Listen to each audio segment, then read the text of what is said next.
ప్రజలంతా సుభిక్షంగా ఉండాలని ప్రతి ఏటా ఆషాఢ మాసంలో శ్రీ గాయత్రి అమ్మవారికి శాకంబరి అలంకరణ చేస్తున్నట్లు శంకర మఠం సభ్యులు తెలిపారు. ప్రజలంతా సుభిక్షంగా ఉండాలని ప్రతి ఏటా ఆషాఢ మాసంలో శ్రీ గాయత్రి అమ్మవారికి శాకంబరి అలంకరణ చేస్తున్నట్లు శంకర మఠం సభ్యులు తెలిపారు.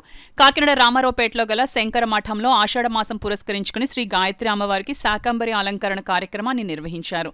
ఈ సందర్భంగా అమ్మవారిని వివిధ రకాల కాయగూరలు, పండ్లు, ఆకుకూరలతో విశేషంగా అలంకరించారు.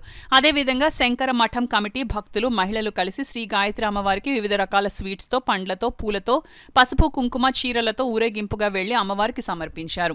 ఈ సందర్భంగా శంకర మఠం కమిటీ సభ్యులు మాట్లాడుతూ ప్రత్యేక ఆషాఢ మాసంలో శ్రీ గాయత్రి అమ్మవారికి శాకంబరి అలంకరణ చేసి సారెను సమర్పించడం జరుగుతుందని తెలియజేశారు. ఈ కార్యక్రమంలో శంకర మఠం కమిటీ భక్తులు, మహిళలు పాల్గొన్నారు.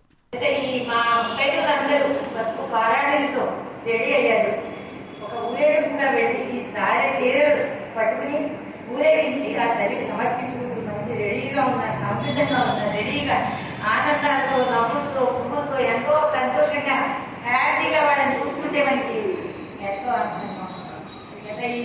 ఈ రోజు మేమందరం మా సభ్యులైతే, మా గుడికి వచ్చే వారందరూ అయితే అందరూ చేసుకున్నటువంటి ఈ శుభ కార్యక్రమం అన్నమాట దిగ్విజయంగా జరగాలని ఆ గాయత్రి తల్లి ఆ వేషధారణలో ఆవిడ మా అందరినీ కరుణించి, ప్రతి ఒక్కరిని కరుణించి, ప్రతి వాళ్ళని కాపాడవలసింది ఆ శాఖావళి ఒకరు కోరుకుంటున్నాం.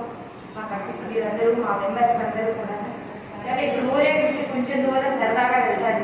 వెళ్ళి ఆ పళ్ళలు మన ఇళ్లలో సారీ ఎలా చేస్తాం అలాగే అమ్మవారి సారీ అంటే నీకు ఒక రకమే మా వాళ్ళ ఎంతో సరదా పడి రకరకాల మిఠాయిలు, జున్ను, చరణితో సహా కూడా సిద్ధమయ్యారు.